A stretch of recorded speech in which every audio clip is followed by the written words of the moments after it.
Good day everyone, welcome to my channel. So in this tutorial video guys, we will create a program that will accept kilometers and then it will convert into miles equivalent using ng model in AngularJS. Before we start, I would like to say thank you so much to all my viewers, silent viewers and supporters in my channel. Thank you for watching my videos. If you are new with my channel and then you like this video, please hit the like button. Don't forget to share and please support my channel guys by clicking the subscribe button. So let's get started. I would like to inform everyone that this month of September, to be exact September 6 to 2022, we have already 3,194 subscribers in my channel.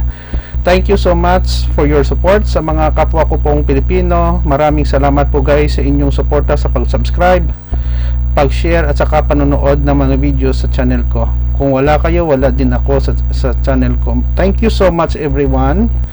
So I will put a link in the video description where you can download the complete source code of our tutorial video. Okay, so I hope that you will still continuing watching, sharing my videos in social media like Facebook, YouTube, or whatever media that you have now, Instagram. You give me inspiration to continue working on with my channel. Okay, so we have here problem number 1, actually machine problem. Write a program that uses ng model directive that will accept distance kilometers from the user, and then the program will convert the given kilometer distance value into miles distance equivalent and display the results on the screen. So the solution, we have here a series of comment in HTML. Author yours truly, Jake Rodriguez Pomperada, MIT. HTML head title, the title is kilometers to miles using ng model in AngularJS, and then we have a simple CSS or cascading style sheet declaration. Body, font family Arial, font size 15px, and then font weight, the value is bold. Now when we are working with AngularJS framework, in this example I don't use any CDN or content directory network, so make sure that the library file of angular.min.js can be found in your folder where you are creating your code or your script. Script br new line, so start here, dev ng app in the init kilometers equals 0, we initialize the variable to 0, form border 0, cell spacing 10, table row kilometers to miles using ng model in AngularJS. Here we are asking the user to give value in kilometers, input number ng model kilometers, this will be our variable, and then we close our tr table kilometers display expression is equivalent to, so 1 kilometer is equivalent to 0.6213711192.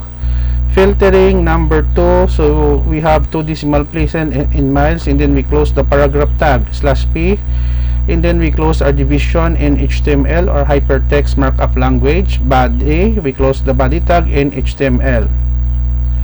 Okay, so we have here kilometers to miles using ng model in AngularJS, enter kilometers value. Let's say we have 1 kilometer.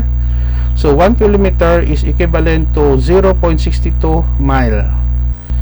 When we have 5, so 5.2, let's say for example 5.4 kilometers is equivalent to 3.36 miles. And then we have 10 kilometers is equivalent to 6.21 miles. What is good about AngularJS is we make our program interactive. Every time that we change value here, increasing, it changes the equivalent value to miles, so it becomes interactive and real time.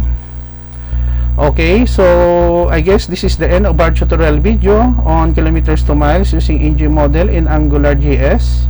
I hope that you have learned something new in this tutorial video. Don't worry guys, because I will put a link in the video description where you can download the complete source code in my websites. Okay, so thank you so much for watching. Don't forget to like, share, and please support my channel guys by clicking the subscribe button. See you in the next video tutorial guys. This is your friend Jake saying bye bye for now.